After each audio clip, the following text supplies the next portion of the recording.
In Pennsylvania, an inmate escaped with the help of his female accomplice. Following a trail of fraudulent credit card receipts and death, authorities track the pair, but always find themselves one step behind. I'm Jim Kallstrom, former head of the FBI's New York office.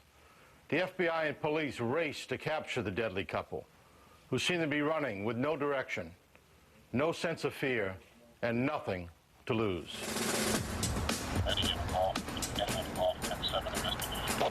10-7 investigation at Info. September 25th, 1993. Friends of 74-year-old Guy Goodman contact the Palmyra, Pennsylvania police. Mr. Goodman. They're concerned because they have not heard from him in over a week. Wondering where he is. Goodman's landlord meets an officer at his rented house. You have a key for the door there? I do. Okay, let's go check it out. Okay.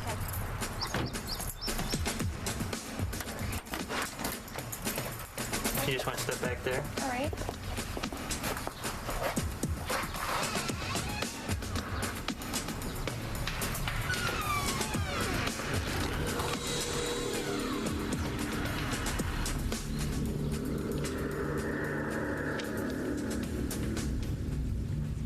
The officer observes shards of broken porcelain on the floor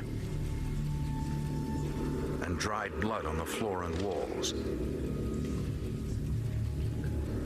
Blood spatter trails down the hall and leads to the basement stairs.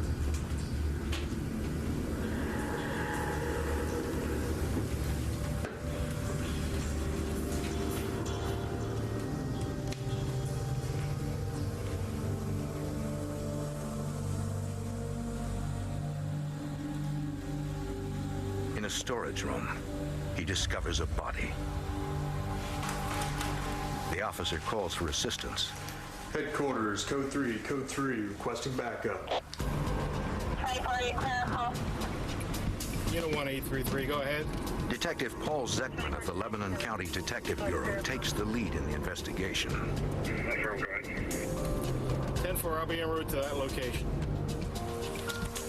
The countywide bureau helps township police departments with major crime investigations.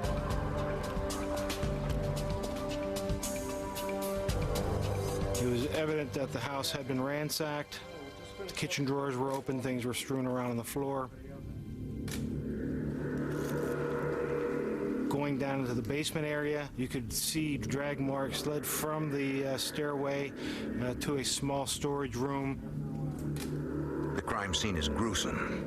The victim's hands and feet are tied behind his back. Several layers of plastic bags, sheets, and blankets enshroud his head. Coverings are tightened at his neck with makeshift bindings. Hoping to find a trace of the perpetrator, crime scene investigators carefully process the house. They dust every surface for latent fingerprints and collect a roll of duct tape left on a table. Likely the same tape used in the bindings. With no witnesses, only the careful examination of every item can help the detectives understand this crime. We were trying to not only obtain the forensic evidence, but we were also trying to determine if any of the property was taken from the residence. We were able to establish that Mr. Goodman's wallet was missing. They find American Express charge statements. Oh. But the card itself is missing. Statement here. The account numbers get that over. In the bedroom, investigators discover an open box of checks. A series of checks from the middle of this box had been removed. We also knew that the vehicle of Mr. Goodman was also missing at this point. What do you have to do out here yet? Guy Goodman seemed like an unlikely target for this type of attack. Like most of the Palmyra, Pennsylvania community, Chief Michael Wayman knew of the victim. Guy Goodman was a retired florist He was a lifelong resident of the Palmyra area, well known within the community and liked by everyone in the community. It was apparent that either the motive for this crime was a robbery that had gone bad, or that there was a robbery after the fact, after Mr. Goodman was assaulted and died. Palmyra, Pennsylvania is located in Lebanon County. This peaceful community sees fewer than 3 murders per year. In most cases, the victim knows the killer. At the autopsy, the victim's face is unrecognizable. The medical examiner uses dental records to confirm it is Guy Goodman. Based on the body's decomposition, he concludes Goodman has been dead for about a week. Latent prints recovered from Goodman's house are processed at the lab.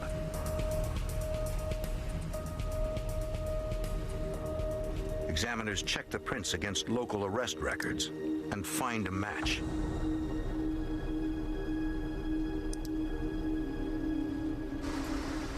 When the forensics report arrives on Zekman's desk, he isn't surprised by the results. Fingerprints that we had obtained at the crime scene matched Bradley Martin. Zekman knows the name all too well. I just entered him as a wanted person, charging him with the escape from the county prison, so I knew he was on the run. Many of Lebanon County's inmates are part of a work release program. Bradley Martin, a repeat thief and drug user, is one of these work release prisoners. Over a week earlier, Martin used a 2-hour pass, a weekly perk of the work release program, to meet his new girlfriend, Carolyn King. 27-year-old King worked at a factory where she met the 21-year-old work release prisoner. When Martin failed to return, prison officials launched a fugitive investigation. They called the Lebanon County Detective Bureau. After obtaining a fugitive warrant for Martin, the detectives checked Carolyn King's apartment, concerned for her well-being. But King is not there, and they find nothing to indicate where she has gone, or even if she is with Martin. The detectives entered Martin in NCIC, the National Criminal Information Center. Once the murder of Guy Goodman is discovered, there is a greater urgency to find Martin than to determine if Carolyn King is unharmed.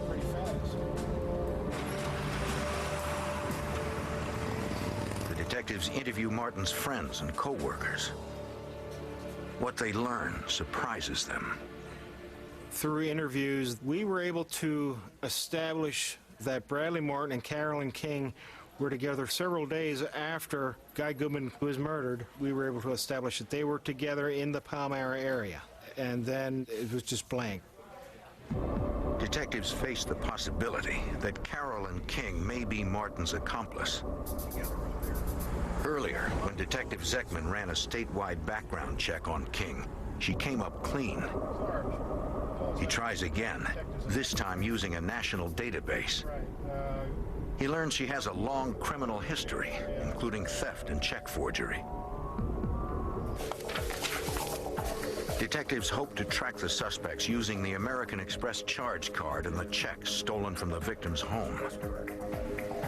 Okay, let me call the guy at the American Express Security Department. That's great. Detective Wayman asks American Express Global Security in New York to help. Joe Gannon, a chief investigator in Amex Security, works to assist the police. And I'll be back to you as soon as I can. Got it. A review of Goodman's account shows purchases made after Goodman's death. The transactions leave a trail that may lead to Goodman's killer. We discovered that the charges began in western Pennsylvania and continued out through the Ohio Valley, down into Iowa and Kansas, and then they turned north. And the last transaction we had on record was in Rapid City, South Dakota. Armed with a solid lead, the Pennsylvania detectives waste no time. They catch the next available flight to Rapid City, South Dakota. The killers had disappeared. But the victim's charge card had become the investigators' best informant.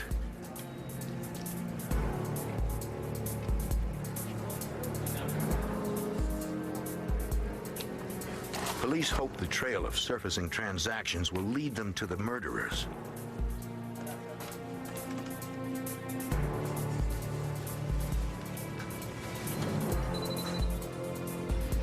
Within hours, the Pennsylvania detectives arrive in Rapid City. Accompanied by local police, they visit the last stores where the charge card was used. Interviews with clerks verify their suspicions. Up until this point, we were speculating that Bradley Martin and Carolyn King were the two people that were using Goodman's American Express card. Then, investigators catch their first real break. Some of the individuals were able to identify Bradley Martin as the user of the card. Some were able to identify Carolyn King as the user of the card. The revelation confirms their theory. It was no longer a whodunit. We knew for certain who had done it. Now it was a matter of changing the focus of the investigations to apprehending them. The Pennsylvania detectives circulate photos and detailed information about the suspects to all South Dakota law enforcement agencies.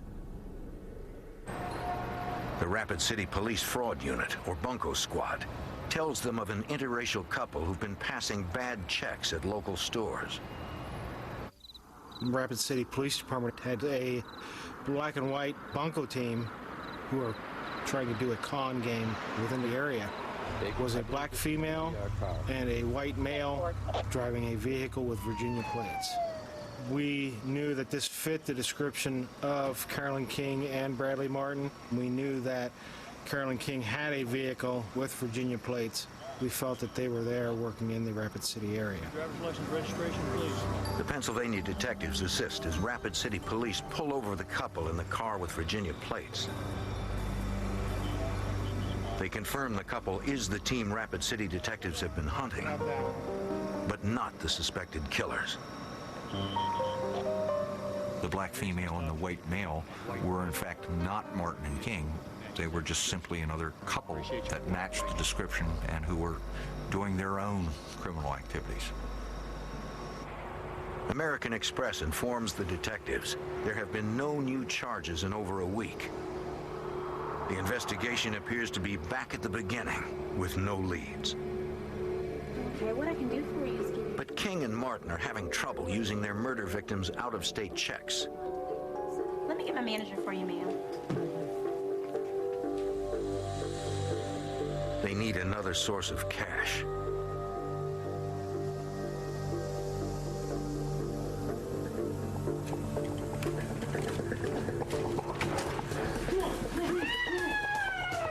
Their next victim, a 59-year-old woman traveling alone, Donna Martz.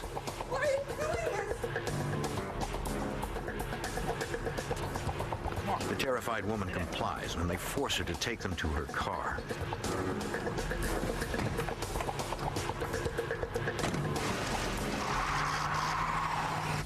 The next day, the Pennsylvania detectives learn that someone passed several of Guy Goodman's checks in North Dakota. The bank had cleared checks written in a number of locations in the Bismarck, North Dakota area. This supports the detectives' theory. They had used the credit card. Now they were utilizing the checks stolen from Guy Goodman at the time of his homicide that further validated that they had to have been the persons who committed the homicide. Detective Allender, please. Zeckman phones authorities in Bismarck from the road. I'm Sergeant Zeckman from Lebanon County, Pennsylvania. I made contact with a detective within the Bismarck Police Department. I told him of locations that I had had checks passed, and I gave him a rundown of the Guy Goodman homicide and who was involved and what evidence we had discovered up to this point. And there was a long pause from the detective. And I asked him what was wrong, and he said, well, we're investigating a missing persons from that same hotel where one of these Goodman checks were passed. Donna Martz's family called police when she did not return home from Bismarck. They described Martz and her Chrysler New Yorker. Police comb Bismarck for any sign of Martz or her car, but find nothing. The detectives fear Martin and King have grabbed Donna Martz. The case has a new urgency. A woman's life is at stake.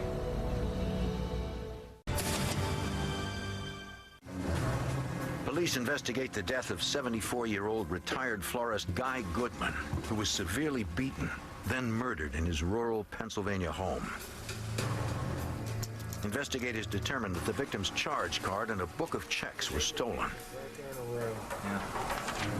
Fingerprints at the scene identify two likely perpetrators: 21-year-old Bradley Martin and his 27-year-old girlfriend, Carolyn King.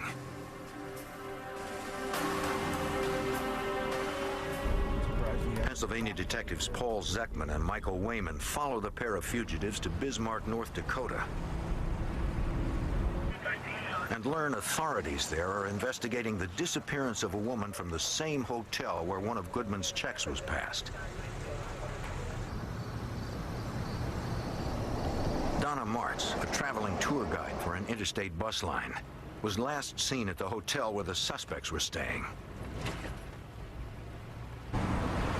When Martz didn't arrive home as scheduled, her family reported her missing.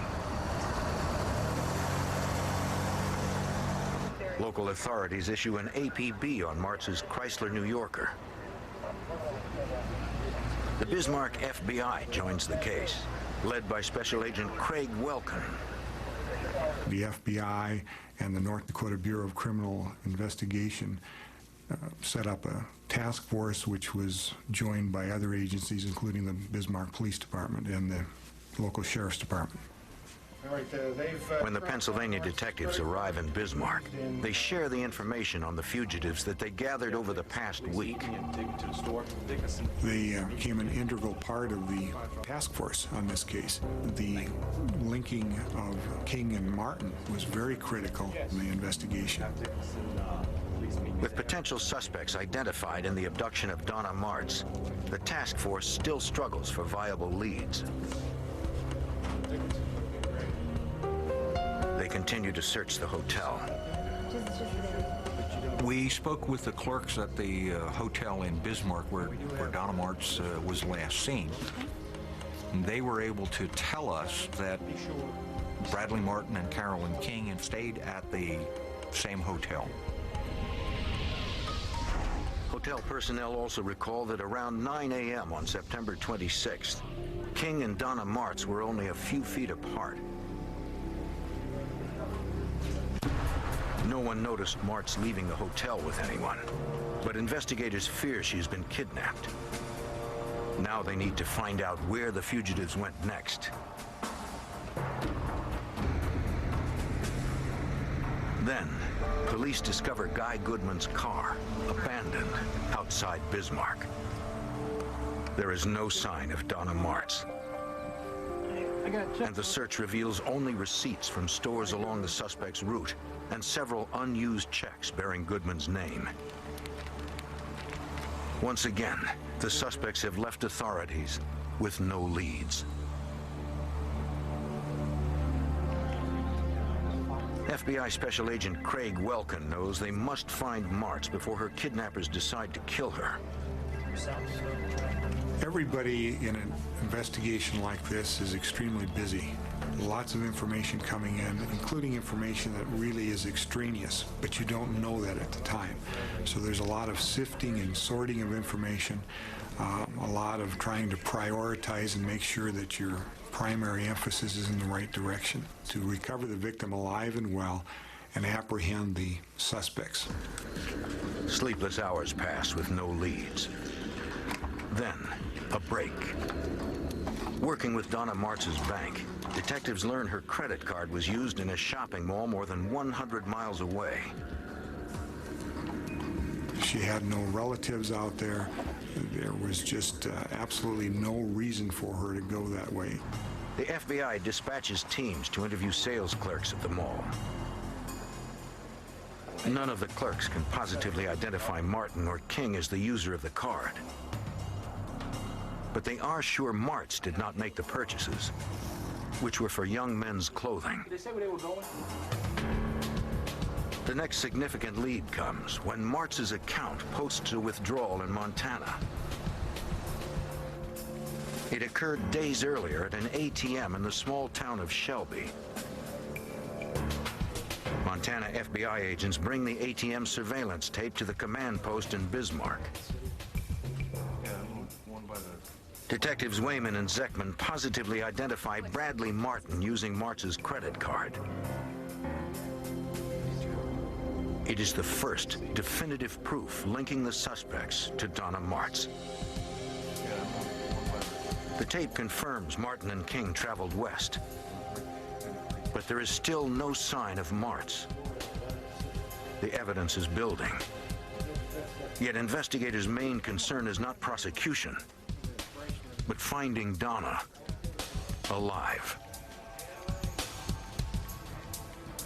And although we had an ideal that they were heading in a general direction of west, they could change that direction at any time. So it was very frustrating because we felt that there was a short time frame in which, if Donna Martz was still alive, that we would be able to apprehend them and save her.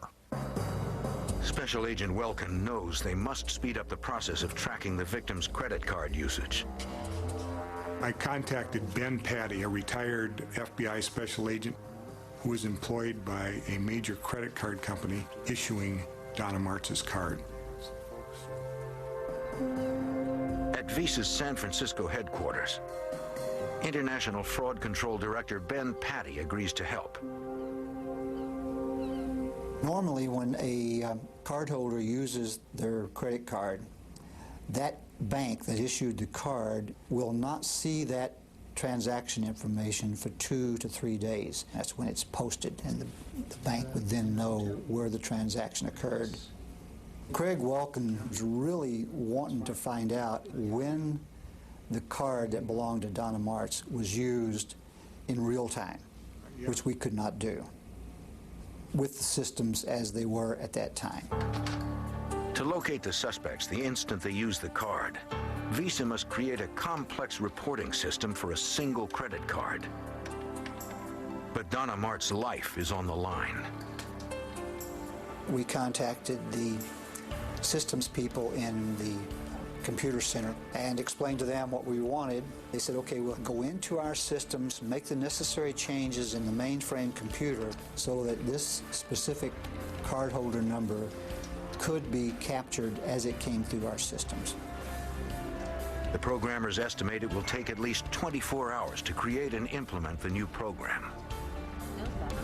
FBI agents hope that the computer program will finally put them closer to the murder suspects and to Donna Martz before she too is killed. The coroner for Lebanon County, Pennsylvania, determined that retired florist Guy Goodman was savagely beaten and then slowly suffocated to death. The suspects, 21-year-old Bradley Martin and 27-year-old Carolyn King, have more than 20 felony convictions between them and are now fugitives on the run across the heartland of America. Authorities believe the couple is holding their latest victim, Donna Martz, captive and using her credit cards. Investigators try to estimate where the suspects will go next. They alert all law enforcement agencies on the suspects' possible routes. They post descriptions of the suspects in their vehicle in the National Crime Information Center's nationwide database. We entered both Bradley Martin and Carolyn King in NCIC. They were also entered in as kidnapping suspects. In addition to that, regional messages had gone out to all the police departments to be on the lookout for Donna Martz, Carolyn King, or Bradley Martin. If any police force in the country runs into the couple, the Bismarck task force will be notified. To further increase their chances, investigators fax descriptions of the suspects and the victim to police agencies along Martin and King's likely routes. But there are no incoming leads beyond the sporadic credit card purchases.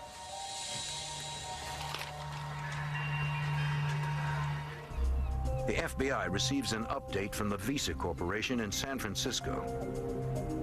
This is Ben Patty, Visa International. Visa fraud investigator and former special agent Ben Patty had asked the company's systems programmers for a way to trace Martz's credit card transactions as they are made. TZ. And I told the FBI, and we set up a system of contact between our systems people in Virginia, myself, and in the FBI, and their command post. After the system was in place, the first transaction that came through was a service station gas transaction in Southern California. It was in Los Angeles several hours earlier. Investigators are closer, but still too far behind. While the task force notifies authorities in the LA area, Visa gets another hit on Donna Martz's card. The transaction came through our systems in real time. As soon as it came through the systems, we notified the FBI's command post, and it would have been within our 2-hour time that the transaction actually occurred. Then a transaction is made at a hotel in National City outside San Diego.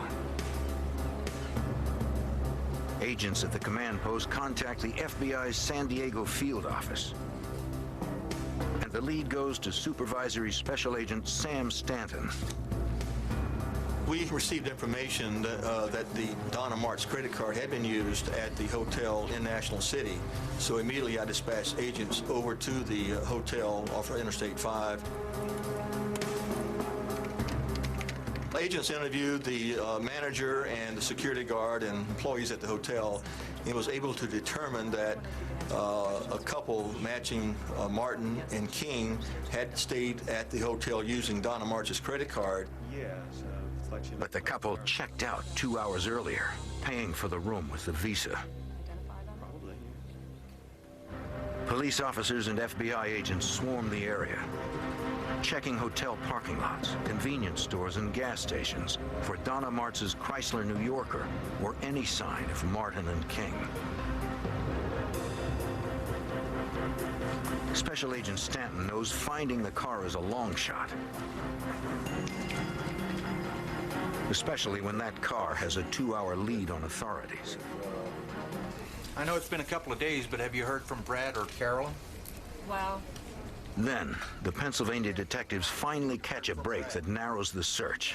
What did he have to say? According to Chief Michael Wayman, San Diego. We received information from an associate of Bradley Martin's indicating that they had received a phone call from Bradley and that Bradley was in San Diego, that he was with Carolyn King, and that they were headed back towards Pennsylvania. We took that information. We notified the San Diego office of the FBI. Martin and King still have a 2-hour lead, but authorities continue closing the gap. Soon a hunch and a bit of luck will bring the investigation to a violent and dangerous conclusion. Fall 1993. Authorities chase Bradley Martin and Carolyn King, suspected of murder in Pennsylvania and kidnapping in North Dakota. Investigators from both states are frustrated that for weeks they have been one step behind the suspects. They hope to find the pair before the abducted woman, Donna Martz, is killed. Then a new program created by the Visa Corporation at the FBI's request puts investigators only 2 hours behind the suspects. Someplace. Investigators learn the two have just checked out of a San Diego area hotel. Based on their checkout time and the tip that the fugitives are heading east, FBI agents try to estimate their position Special Agent Stanton has a hunch that the suspects will use Interstate 8, the southernmost highway going east. He determines that Martin and King will soon be approaching El Centro, California, near the Arizona border. It's just 2 hours. I called Agent Paul Dick in the El Centro office of the FBI and asked him to send out an all-points bulletin. Stanton hopes he's picked the right route, as El Centro Special Agent Paul Vick takes it from there. I called the California Highway Patrol dispatchers and asked them to broadcast the Martz's car description. Wanted for murder that just left a hotel in San Diego, and we suspect they might be headed east on Interstate 8. We need them stopped. The all-points bulletin about 187 suspects, police code for murder, is transmitted to every officer on Interstate 8, including California Highway Patrolman Richard Chambers. CHP units, El Centro continuing standby copy information on 187 suspects possibly en route to El Centro. I went and checked my section of the freeway like I normally would in the beginning of my shift, and I went west on Interstate 8. As Chambers drives, he receives the suspect's descriptions. First suspect is a Bradley Martin, white male, 6 foot 160. Second subject is a Carolyn King, black female, wanted by the FBI. Within minutes, Chambers believes he has spotted the car. I was driving west on the freeway through the desert, and there's not that much traffic. I saw the car go by eastbound, and I believed it matched the description. But Chambers cannot see the car's license plate. I wasn't sure, so I made a U-turn through the center divider and overtook the vehicle and verified the license plate. And it was, in fact, bearing the North Dakota license plate that we had received. El Centro 11684, I think I'm behind the 187 vehicle. Could you send me a backup car? Right, suspect in the vehicle looks like the black female driving. 21. Dispatch advises Officer Chambers that there is no backup immediately available. 880, 10-8, Stevenson up. Stevenson 880, 10-8, respond. Only one unmarked unit races to catch up to the suspects. That's Sergeant Riley from responding to the pursuit. Joining pursuit. Police know the suspects are desperate and probably armed. 2 suspects, a black female driving. We'll attempt to contact DPS. That's where they know I'm behind them at 60 miles an hour coming up on 186. 10-4 at 60 miles per hour coming up on 186. But so far, the suspects appear calm as they approach State Route 186. Support, they're going to head us south on 186 where it looks. They're getting off 186. 10-4 southbound on 186. Chambers' backup is still several miles behind, racing to catch up. On Route 186, the chase intensifies. They're not stopping, they're trying to accelerate to 70.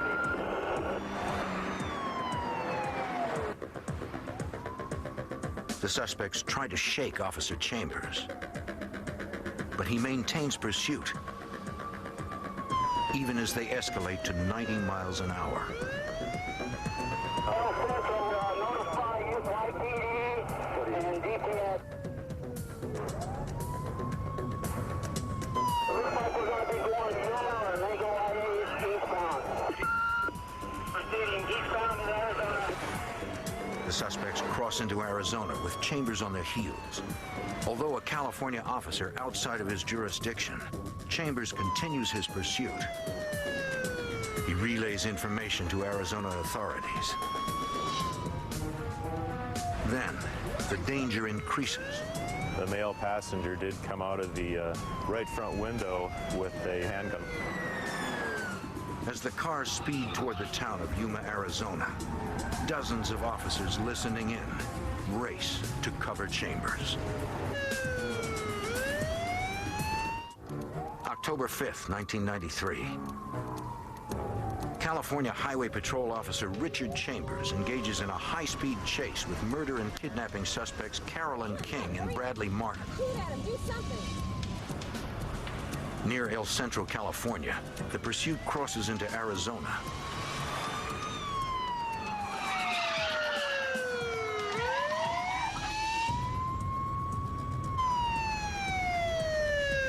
The suspects exit onto a smaller road, this one with intersections. Chambers radios their position. They're going into Yuma now. Get my units out there, back them up. They run through 2 stop signs without incident. Then,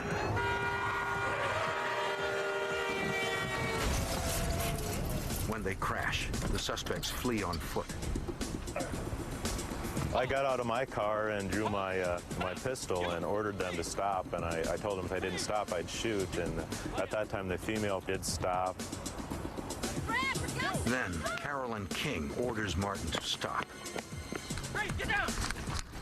You call right there! And I was able to handcuff the female. I just had one pair of handcuffs with me at the time, and I held the male passenger at gunpoint until Yuma PD arrived. It was probably only a minute or 2, but it seemed longer than that. When the backup officer arrives, he helps take the suspects into custody. Put your hands behind your back.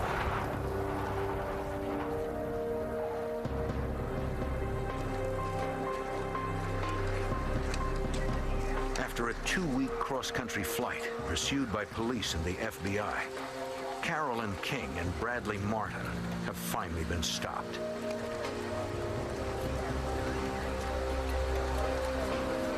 What investigators' first concern is the safety of the kidnapped woman, Donna Martz.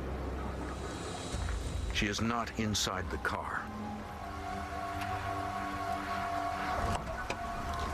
Inside, police find duct tape, a knife, and Donna Martz's glasses. But nothing indicating where she is.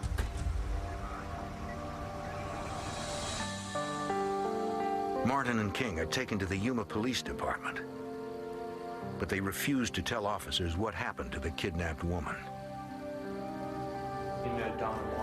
FBI agents arrive and interrogate the suspects separately. Carolyn King is defiant from the start, refusing even to admit her real identity.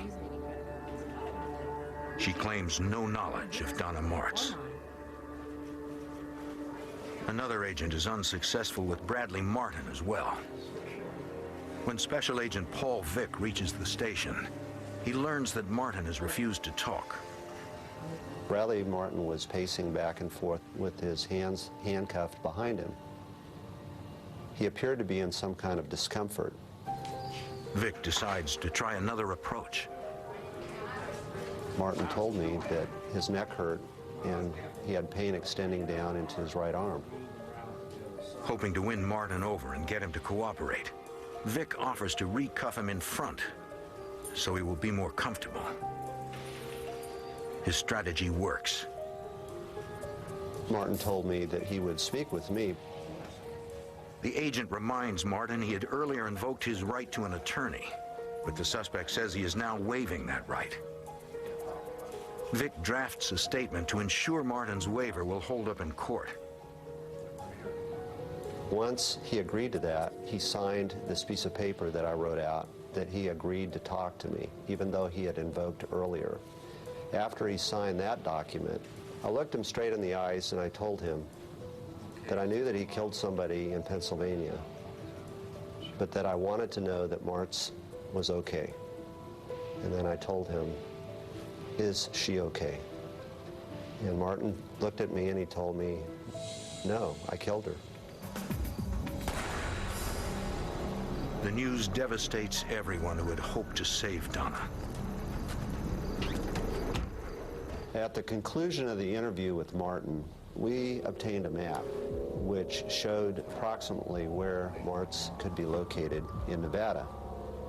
And we then faxed the map to the Elko, Nevada FBI office, at which time, late at night, a search was initiated to look for Donna Martz's body. But Martin was doing drugs during his fugitive trek. His memory is unclear and his map inaccurate. Several times during the night, search crews call in for more information. The desert area near Elko, Nevada is hundreds of square miles. The crews do their best searching through the night and into the morning. Then, on October 7th, investigators find the body of Donna Martz about 1.5 miles off Interstate 80. In a case like the Guy Goodman, Donna Martz homicides, the drive is to keep anyone else from getting hurt. Secondly, it's solving the case, get them off the street and into jail, and then successfully prosecute them. In Nevada, Martin and King plead guilty to the kidnapping and murder of Donna Martz and receive life sentences. In Pennsylvania, they are found guilty of the murder of Guy Goodman. Both Martin and King are sentenced to death. This case is an excellent example which showed the interagency cooperation between the FBI and local county and state officials in California, Arizona, North Dakota, Nevada, Pennsylvania, and numerous other states. From working together, we were able to solve this case and apprehend King and Martin and get them convicted. For Donna Martz's 11 grandchildren, 3 children, family, and friends, the convictions bring a sense of closure. Even today, they are comforted in knowing police and the FBI caught Martin and King before they could claim yet another victim.